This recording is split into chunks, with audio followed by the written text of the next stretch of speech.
வணக்கம். நான் சத்ய வர்ஷா. இந்திய அரசியல் அமைப்பு ஆலோசகராக பணியாற்றி வருகின்றேன். அனைத்து இந்திய அண்ணா திராவிட முன்னேற்றக் கழகம் தான் ஆட்சி அமைக்கப்பட வேண்டும் என்று ஒவ்வொரு இடத்திலுமே மக்களுடைய கூட்டம் இன்றைக்கு மிகப்பெரிய அளவில் நம்மளுடைய அனைத்து இந்திய அண்ணா திராவிட முன்னேற்றக் கழகத்தின் வேட்பாளர்களையும் கூட்டணி கட்சி வேட்பாளர்களையும் ஆதரித்து ஒரு எழுச்சியான வரவேற்பு நடந்து கொண்டிருக்கிறது. ஒவ்வொரு இடத்திலுமே தேர் திருவிழாவை போல இன்றைக்கு இந்த திராவிட முன்னேற்றக் கழகத்தின் ஆட்சியை விரட்டியடிக்க வேண்டும் என்று வெகு நாட்களாக காத்து கொண்டிருக்கும் மக்களுக்கு நடக்கின்ற அநீதிக்கு எதிராக மக்களுக்கு துணை நிற்கின்ற ஆட்சி அமைப்பு அனைத்து இந்திய அண்ணா திராவிட முன்னேற்றக் கழகம்தான் என்று மக்களும் வெகு நாட்களாக காத்து கொண்டிருந்தார்கள்.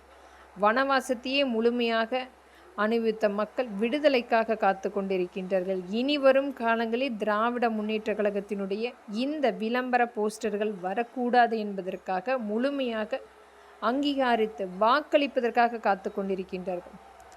மத்திய அரசால் முழுமையாக 7 லட்சம் கோடி இந்த திராவிட முன்னேற்ற கழகம் மக்களுக்கு எந்தவித நலத்திட்டத்தையும் கொண்டு வராமல் தங்களுடைய கார்ப்பரேட் நிறுவனத்துக்கு மட்டுமே மிகப்பெரிய அளவில் சொத்துக்களை சேகரித்து கொண்டிருக்கிறது. வெறும் 5 ஆண்டில் விளம்பரங்களை மட்டுமே மிகப்பெரிய அளவில் வெறும் கண் துடைப்புக்காக மக்களிடத்தில் மக்களை நம்ப வைக்க வேண்டும் என்பதற்குரிய நடந்த ஆட்சி அமைப்பு இனி தொடரக்கூடாது என்பதற்காக மக்கள் காத்து கொண்டிருக்கின்றார்கள் வாக்களிப்பதற்காக.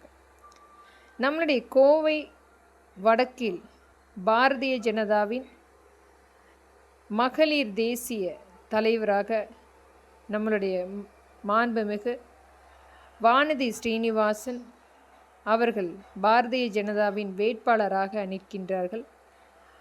தாமரை சின்னத்துக்கு வாக்களித்து அவரை அதிகபட்சமான ஓட்டு வித்தியாசத்தில் வெற்றியடைய செய்ய வேண்டும். இன்றைக்கு அவர் உடல்நலம் சரியில்லாமல் மருத்துவமனையில் சிகிச்சை எடுத்துக்கொண்டிருக்கின்றார். கண்டிப்பாக ஒரு அதிகபட்சமான ஓட்டு வித்தியாசத்தில் அவரை வெற்றி பெற வைக்க வேண்டும்.